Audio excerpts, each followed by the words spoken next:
Hello and welcome to Dynamic Study. Today, I will discuss about international relations. Organizations के बारे में आज हम जानेंगे international relations के और उसके अंदर SCO मतलब Shanghai Cooperation Organization के बारे में हम एक detailed video कर रहे हैं. Okay, so let's start today's topic. So SCO मतलब Shanghai Cooperation Organization is a permanent intergovernmental international organization. मतलब ये एक इंटर गवर्नमेंटल मतलब बहुत सारे गवर्नमेंट को लेकर बहुत सारे देश के सरकार को लेकर एक इंटरनेशनल ऑर्गेनाइजेशन है. मतलब एक अंतरराष्ट्रीय ऑर्गेनाइजेशन है जो बहुत सारे देश का गवर्नमेंट को लेकर एक परमानेंट ऑर्गेनाइजेशन के तौर पर एस्टेब्लिश्ड हुआ है. It is a Eurasian political, economic and military organization aiming to maintain peace, security and stability in the region. मतलब ये एक यूरेशियन ऑर्गेनाइजेशन है. मतलब यूरोप एंड एशियन. यूरेशियन मतलब यूरोप के कुछ देश हैं और एशिया के कुछ देश हैं. So it is Eurasian political, economic and military. इसके अंदर पॉलिटिक्स रिलेटेड है, इस ऑर्गेनाइजेशन के अंदर इकोनॉमिक्स रिलेटेड है, मिलिट्री रिलेटेड है. और ये ऑर्गेनाइजेशन चाहता है कि पीस एस्टेब्लिश रहे, ओके, स्टेबिलिटी एस्टेब्लिश रहे उस रीजन में. ओके, मतलब ये यूरेशियन ऑर्गेनाइजेशन है. यूरोप और एशिया के कुछ देश मिलकर ये ऑर्गेनाइजेशन को एस्टेब्लिश किया है. उस रीजन में पॉलिटिकली, इकोनॉमिकली, मिलिटरीली पीस और सिक्योरिटी और स्टेबिलिटी एस्टेब्लिश रहे और वो एक अच्छा रीजन के तौर पर उभर कर आए. इसमें ये कब एस्टेब्लिश हुआ? It was created in 2001. ये 2001 में बनाया गया और इसका जो चार्टर है the SCO charter was signed in 2002. इसका जो चार्टर है वो साइन किया गया 2002 में और इसका जो चार्टर है वो फोर्स में कब आया? 2003. What is charter? चार्टर एक टाइप कॉन्स्टिट्यूशन में जब लिखा होता है कि वो ऑर्गेनाइजेशन कैसे चलेगा, वो देश कैसे चलेगा, जैसे हम कॉन्स्टिट्यूशन में लिखते हैं, ये जो इंटरनेशनल इंटर गवर्नमेंटल ऑर्गेनाइजेशन है वो अपने चार्टर में लिखते हैं कि उन लोगों का जो ऑर्गेनाइजेशन है वो किसके लिए काम करेगा. Okay, It is a statutory document which outlines the organization goals and principles as well as its structures and core activities. ये जो एससीओ ऑर्गेनाइजेशन है और इसके चार्टर पर ये एक स्टैट्यूटरी ऑर्गेनाइजेशन है, डॉक्यूमेंट है, जहां पर बताया गया है कि इस ऑर्गेनाइजेशन का गोल क्या है, प्रिंसिपल क्या है, इसका स्ट्रक्चर कैसा होगा, इसका मेन काम क्या होगा, ये सब कुछ बताया गया है उसके चार्टर पे. एक डॉक्यूमेंट बनाया गया है एससीओ का जहां पर बताया गया है एससीओ क्या है, ये किस लिए है, कैसे आया, ये किसके लिए काम करेगा और इसका मेन मोटो क्या है. ओके, और ये जो एससीओ ऑर्गेनाइजेशन है इसका मेन ऑफिशियल लैंग्वेज क्या क्या है? इसका मेन ऑफिशियल लैंग्वेज है रशियन एंड चाइनीज. ये इस दो लैंग्वेज में ये यहाँ पर काम होता है. Okay, main official language. Next, अब हेडक्वार्टर देखते हैं. ये हेडक्वार्टर्स है बेजिंग चाइना पर. ओके, चाइना बेजिंग पर इसका हेडक्वार्टर है. नेक्स्ट, ऑफिशियल लैंग्वेज क्या क्या है यहाँ पर? चाइनीज एंड रशियन मैंने बता दिया. अब इसका मेंबर देखते हैं. काजाकिस्तान है, चाइना है, किर्गिस्तान है, रशिया है, तजाकिस्तान है, उज्बेकिस्तान है, इंडिया है एंड पाकिस्तान है. सो इसके पास 8 मेंबर स्टेट है. मतलब SCO has 8 member state. Okay, next देखते हैं ऑब्जर्वर स्टेट्स कौन कौन से हैं.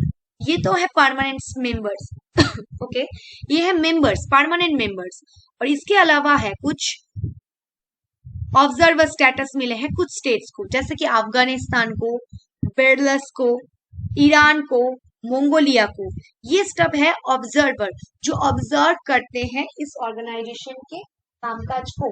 नेक्स्ट देखते हैं डायलॉग पार्टनर, मतलब जिसके साथ वो डायलॉग करते हैं, वार्तालाप करते हैं, वो कौन कौन से स्टेट्स हैं? अजरबैजान है, आर्मेनिया है, कंबोडिया है, नेपाल है, तुर्की है and Sri Lanka. These are observer and dialogue partner. So ये है जो हमारे जो ऑर्गेनाइजेशन है एससीओ उनके मेंबर स्टेट्स के लोगों। ओके, नेक्स्ट आते हैं, ऑब्जेक्टिव देखते हैं। ओके, क्या क्या ऑब्जेक्टिव है? Strengthening mutual trust and neighbourliness among the member state. मतलब क्या है? जो हमारे एससीओ के अंदर जो स्टेट्स है वो हमारे नेबर हुए, उनके साथ एक म्यूचुअल ट्रस्ट और अच्छा relation banana.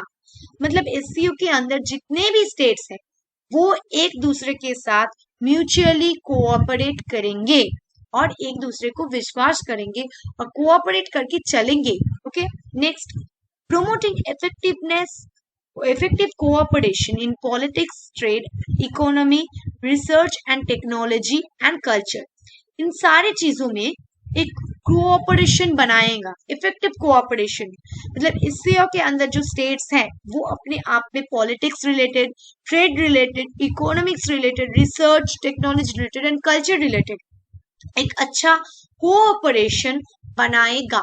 Okay, next, enhancing ties in education, energy, transport, tourism, environmental protection, etc। मतलब इन सारे क्षेत्रों में, मतलब education, energy, transport, tourism, environment protection को लेकर ये सारे देश एक दूसरे के साथ एक अच्छा कोलैबोरेटिव वे में काम करेंगे। उनके साथ जो टाइज है, जो संबंध है उसे और पक्का करेंगे और अच्छे से पक्का करके वो अपना रिलेशन को एनहांस करेंगे और अच्छे से काम करेंगे। ओके, नेक्स्ट है maintain and ensure peace, security and stability in the region.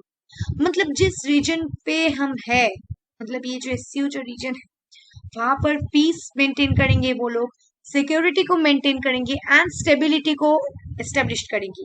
मतलब उस रीजन को एक पीसफुल रीजन के तौर पर उभर कर लाने में हेल्प करेगा ये organisation. Next, establishment of democratic, fair and rational new international politics and economic order. मतलब ये ऑर्गेनाइजेशन इंटरनेशनल एरिया में, इंटरनेशनल पॉलिटिक्स एंड इकोनॉमिक्स में एक rationally new democratic fair order establish करेगा। मतलब हर स्टेट को डेमोक्रेटिक वे में ट्रीट किया जाएगा, हर स्टेट के पास इक्वल पावर होंगे, इक्वल राइट्स होंगे, हर स्टेट को हम एक की तरह से देखेंगे और डेमोक्रेटिकली ऑल आर फ्री होंगे एंड पॉलिटिकल एंड इकोनॉमिक एक अच्छा रिलेशन एस्टेब्लिश करेंगे इस रीजन के अंदर जो स्टेट्स हैं उनमें। ओके, नेक्स्ट देखते हैं कैसे ये जो ऑर्गेनाइजेशन क्रिएट हुआ एससीओ, इसका स्टेप्स क्या है देखते हैं। Period to the creation of SCO मतलब Shanghai cooperation organisation in 2001, Kazakhstan, China, Kyrgyzstan, Russia and Tajikistan were member of the Shanghai 5। मतलब एससीओ का जो नाम है वो बाद में आया है। ओके, ये बाद में आया है। तो इससे पहले कुछ स्टेट जैसे कि काजाकिस्तान, चाइना, किर्गिस्तान, रशिया और ताजिकिस्तान, ये 5 स्टेट्स मिलकर एक सांघाई 5 नाम का एक ऑर्गेनाइजेशन एस्टेब्लिश किया है। ओके, सो एससीओ बनने से पहले इसका नाम था सांघाई 5, जिनके मेंबर थे Kazakhstan, China, Kyrgyzstan, Russia and Tajikistan. Okay, ये जो सांघाई 5 है 1996 पे emerged from a serious border demarcation and demilitarization talks which the 4 former Soviet republics held with China to ensure stability among the borders। मतलब क्या हुआ कि क्यों आया ये एससीओ ऑर्गेनाइजेशन, क्यों आया ये सांघाई 5 ऑर्गेनाइजेशन? क्योंकि ड्यूरिंग 1996 ये जो सांघाई 5 है वो इमर्ज हुआ, सांघाई 5 एस्टेब्लिश हुआ 1996 में, उसका नाम उसके बाद एससीओ बना 2001 में। ओके, क्यों आया? जो सोवियत का जो बॉर्डर है उसके साथ चाइना का बॉर्डर का एक प्रॉब्लम रह रहा, एक सिक्योरिटी इशू को लेकर कोई प्रॉब्लम चल रहा। सो उस इशू को, मिलिट्री कॉन्फ्लिक्ट को हटाने के लिए, बॉर्डर कॉन्फ्लिक्ट को मिटाने के लिए और उस रीजन में स्टेबिलिटी लाने के लिए चाइना के साथ ये एक ऑर्गेनाइजेशन एस्टेब्लिश किया गया कि ये जो सोवियत रिपब्लिक्स के जो देश है, ओके, उनमें और चाइना में स्टेबिलिटी एंड बॉर्डर रिलेटेड कोई कॉन्फ्लिक्ट ना हो, एक शांतिपूर्ण एक ऑर्गेनाइजेशन बनाना कोशिश किया गया, वो था Shanghai 5। Next, following the accession of Uzbekistan to the organization in 2001, the Shanghai Five was renamed SCO. मतलब क्या हुआ, 2001 में इस ऑर्गेनाइजेशन में, सांघाई फाइव में उज्बेकिस्तान ने ज्वाइन किया, और ये उज्बेकिस्तान जो ज्वाइन करने के बाद 2001 में ये सांघाई फाइव नहीं रहा, तो इसका नाम चेंज करके सांघाई कोऑपरेशन ऑर्गेनाइजेशन रख दिया गया। तो उज्बेकिस्तान ज्वाइन के बाद Shanghai five was renamed as SCO, इसका नाम एससीओ हो गया। ओके, अब इंडिया पाकिस्तान कब ज्वाइन किया? India and Pakistan became the member in 2017।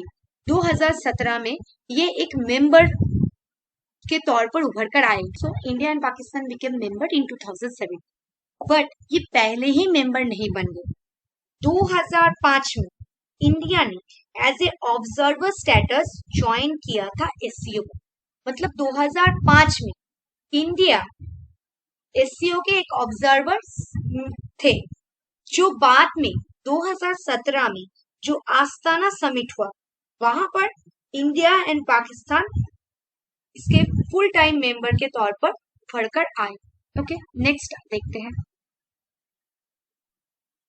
Structure क्या है इस ऑर्गेनाइजेशन की। Okay, structure of the Shanghai cooperation organisation, मतलब ऑर्गेनाइजेशन का हायरार्किकल ऑर्गेनाइजेशन स्ट्रक्चर क्या है। देखते, फर्स्ट उसके सबसे ऊपर है head of states council.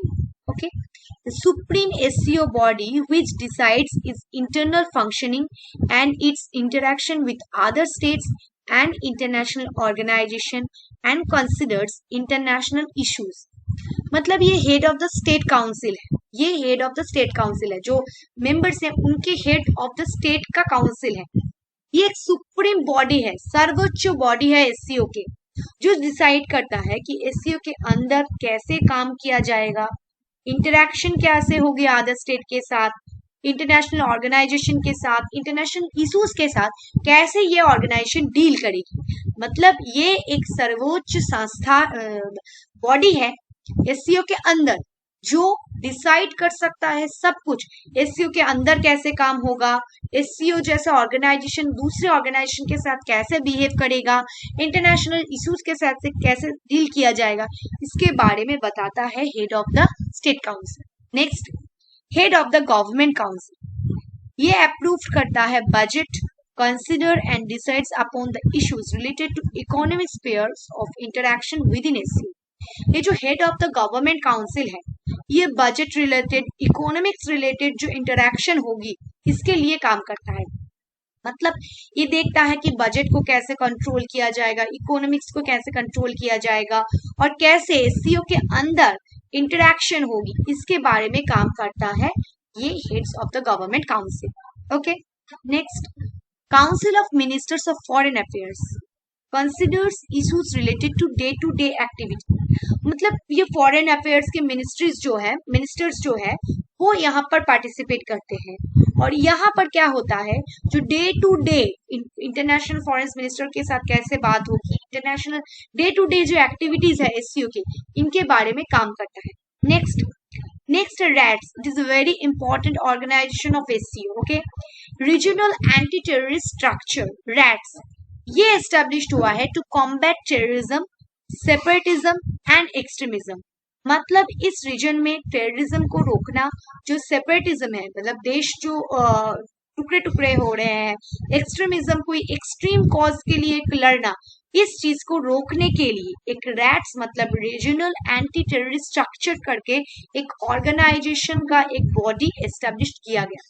Next, SCO secretariat, it is based in Beijing to provide informal analytical and organizational support। मतलब एससीओ को हेल्प करने के लिए इनफॉर्मली क्या उसके पास प्रॉब्लम है, फॉर्मली तो बताने के लिए head of the state council है, गवर्नमेंट काउंसिल है, लेकिन उसके अलावा भी उस ऑर्गेनाइजेशन को कैसे एनालिटिकली और अच्छा कर सकते हैं, ऑर्गेनाइजेशन सपोर्ट देने के लिए एक ऑर्गेनाइजेशन बनाया गया, जिसको हम कहते हैं एससीओ सेक्रेटेरिएट। ये इनफॉर्मली सपोर्ट करता है। सबसे ऊपर है head of the state council, उसके नीचे है heads of the government council, उसके नीचे है council of ministers of foreign affairs, और रैट्स और सेक्रेटरीज एक्स्ट्रा हेल्प के लिए है। ओके, नेक्स्ट, अब गाइडिंग प्रिंसिपल क्या है? ये सांघाई स्पिरिट के ऊपर बेस्ड है। मतलब ये जो देश है एक दूसरे के साथ अच्छे रिलेशंस को एस्टेब्लिश करेंगे और वो उस रीजन में ट्रस्ट के तौर पर उभर कर आएंगे। वो एक दूसरे स्टेट एक दूसरे की हेल्प करेंगे। नेक्स्ट, इंटरनल पॉलिसीज का कैसा बेस होगा? Internal policy based on the principle of mutual trust, mutual benefit, equality, mutual consultation, respect for cultural diversity and desire for common development. मतलब इस स्टेट के अंदर जो स्टेट्स हैं, ओके, स्टेट्स है, वो इंटरनली क्या होंगे, एक दूसरे को म्यूचुअली ट्रस्ट करेंगे। जो स्टेट्स एससीओ के मेंबर है वो एक दूसरे को विश्वास करेंगे, वो एक दूसरे के स्वार्थ के अनुकूल काम करेंगे, इक्वलिटी को मेंटेन करेंगे उस रीजन में, म्यूचुअली कंसल्टेशन करेंगे म्यूचुअली कौन देश को क्या चाहिए, म्यूचुअल कोऑपरेशन के ऊपर होगा, एक दूसरे को जो कल्चरल डाइवर्सिटी है उसके ऊपर रेस्पेक्ट करेगा और एक कॉमन डेवलपमेंट बिल्ड करने की कोशिश करेगा। मतलब उस रीजन में एक कॉमन डेवलपमेंट हो, उस रीजन में एक पीस स्टेबिलिटी एस्टेब्लिश हो, इसके ऊपर काम करेगी। और एक्सटर्नल की कैसे काम करेगी, मतलब दूसरे देश जो मेंबर नहीं है उनके साथ कैसे काम करेगी, in accordance with the principle of non alignment, non targeting any third country and openness. मतलब इसका जो थर्ड मतलब एक्सटर्नल पॉलिसी होगा, दूसरे देशों के साथ पॉलिसी होगा, वो नॉन अलाइनमेंट, मतलब किसी भी ब्लॉक के साथ वो जो नियुक्त नहीं हो सकता, वो ओपनली सबके साथ रहेंगे और किसी भी थर्ड कंट्री को वो टारगेट नहीं कर सकते, मतलब किसी भी दूसरे देश को आक्रमण नहीं कर सकते और वो एक नो आक्रमण, कभी भी आक्रमण नहीं करेंगे ऐसा वाला, और नॉन अलाइनमेंट, किसी भी देश के साथ वो ब्लॉक या अलायंस नहीं कर पाएंगे, ऐसा बनाया गया है। नेक्स्ट स्ट्रक्चर को हम अच्छे से देख लेते हैं। अभी council of heads of the state सबसे ऊपर है। नेक्स्ट है council of heads of the government of prime ministers, मतलब council of heads of the state में एससीओ के कुछ ऑर्गेनाइजेशनल मेंबर्स होंगे। Next council of heads of the government, यहाँ पर रहेंगे सारे देश के जो प्राइम मिनिस्टर या प्रेसिडेंट है वो यहाँ पर रहेंगे इस तौर पर, ओके। नेक्स्ट है काउंसिल ऑफ फॉरेन मिनिस्टर्स, यहाँ पर कौन होंगे, जो हमारे देश के फॉरेन मिनिस्टर्स वो रहेंगे, okay. Meeting of the heads of the ministers and और डिपार्टमेंट्स, ओके, यहाँ पर कमीशन ऑफ सीनियर्स ऑफिसर्स रहेंगे, स्पेशल वर्किंग ग्रुप्स बहुत कुछ रहेंगे, ओके। इसके नीचे रहेगा काउंसिल ऑफ नेशनल कोऑर्डिनेशन, एक बॉडी रहेगा। नेक्स्ट रहेगा एससीओ सेक्रेटरी जनरल, सेक्रेटरीट रहेंगे। सबसे नीचे रहेगा permanent representative to the SCO secretariat, कुछ मेंबर्स रहेंगे जो परमानेंट रिप्रेजेंट करेंगे एससीओ सेक्रेटरीट को। इसके अलावा रैट होगा जो परमानेंट रिप्रेजेंटेटिव, और उसके रैट्स के अंदर भी कुछ लोग होंगे जो रैट को रिप्रेजेंट करेंगे। ये है सांघाई कोऑपरेशन का ऑर्गेनाइजेशन स्ट्रक्चर। सो आप इसे स्क्रीनशॉट लीजिए और इसे लिख भी सकते हैं, आपको हेल्प होगा अंडरस्टैंडिंग करने में कि कौन सा ऑर्गेनाइजेशन सबसे ऊपर है और कौन किसके नीचे है। इसको हायरार्किकल ऑर्डर में क्वेश्चन भी आ सकता है। नेक्स्ट, समिट कौन कौन से हुए हैं, ओके, समिट देखते हैं। फर्स्ट, जो according to the charter of the SCO, summits of the council of the head of the state shall be held annually at alternative venues। मतलब venues मतलब क्या है, ये एससीओ का जो हेड ऑफ द स्टेट है, मतलब सबसे ऊपर जो ऑर्गेनाइजेशन का हेड ऑर्गेनाइजेशन है, वो council of the head of the states जो है वो, और हर साल एनुअली, मतलब हर साल ऑल्टरनेटिव वेन्यूज में, कभी एक देश में कभी दूसरे देश में ऑल्टरनेटिव वेन्यूज करके होगा, मतलब हर साल 2001 से हर साल ये होगा, ओके। फर्स्ट समिट कब हुआ है, 2001 चाइना पर ये फर्स्ट समिट हुआ है, ओके। नेक्स्ट देखते हैं, 10 नवंबर 2020 को ये समिट हुआ था, रशिया ने हेल्ड किया था, ओके, रशिया होस्टेड इट। ये हुआ था वीडियो कॉन्फ्रेंस के थ्रू, ओके, क्योंकि कोविड आ गया था तो कोविड के लिए वो किसी भी वेन्यू पर नहीं जा सके तो वीडियो कॉन्फ्रेंस के थ्रू हुआ था। नेक्स्ट, ये सितंबर 2021 में होगा, ताजिकिस्तान के दुस्तान में बोलकर एक जगह है। अगर कोविड का जो प्रकोप है वो कम जाए तो अच्छा है, नहीं तो वीडियो कॉन्फ्रेंस के थ्रू हो सकता है, अभी तक ये जगह ठीक है। नेक्स्ट 2022 में होगी उज्बेकिस्तान पर, ओके। सो इसे भी आप राइट डाउन कर लीजिए क्योंकि ये बहुत इंपॉर्टेंट है क्वेश्चंस के लिए। नेक्स्ट देखते हैं, the charter also dictates that the council of the heads of government, that is the prime minister, shall meet annually in a place decide upon by the council of members। मतलब वो तो head of the government जो था वो कर रहा था, लेकिन अब जो हेड ऑफ द गवर्नमेंट जो है, जहां पर प्राइम मिनिस्टर्स है, सारे देश के जो प्राइम मिनिस्टर्स है, वो भी एनुअली मीट करते हैं। ओके, इसका जो फर्स्ट समिट हुआ था वो कजाकिस्तान में हुआ था। ओके, 2001 में कजाकिस्तान पे हुआ था और 2020 में हेल्ड बाय इंडिया। 2020 में इसको किसने होस्ट किया था? इंडिया ने किया था, जो वीडियो कॉन्फ्रेंस के थ्रू हुआ था। ओके, इसके बारे में और कुछ बात करते हैं, जो वैसे कि इंडिया इसका एक मेंबर है।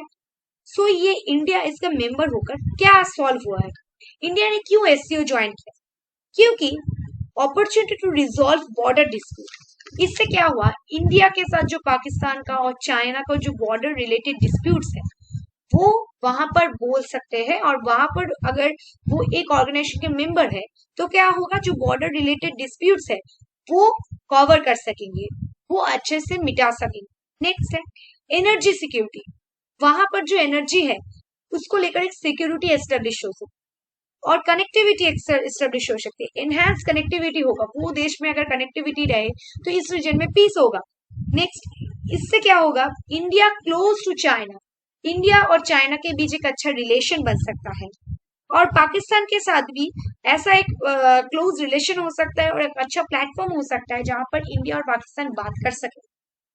नेक्स्ट, इस रीजन में ट्रेड बूस्ट हो सकता है, अच्छी तरह से ट्रेड हो सकता है, और यहाँ पर इन्वेस्टमेंट बढ़ सकता है, कल्चरल कॉन्ट्रैक्ट बढ़ सकता है, और इस रीजन में सिक्योरिटी एंड सेफगार्ड एस्टेब्लिश हो सकता है, मतलब एक अच्छा रिलेशन एस्टेब्लिश हो सकता है। इसी सोच को लेकर इंडिया ने एससीओ को ज्वाइन किया था। So that's the lecture, thank you for it.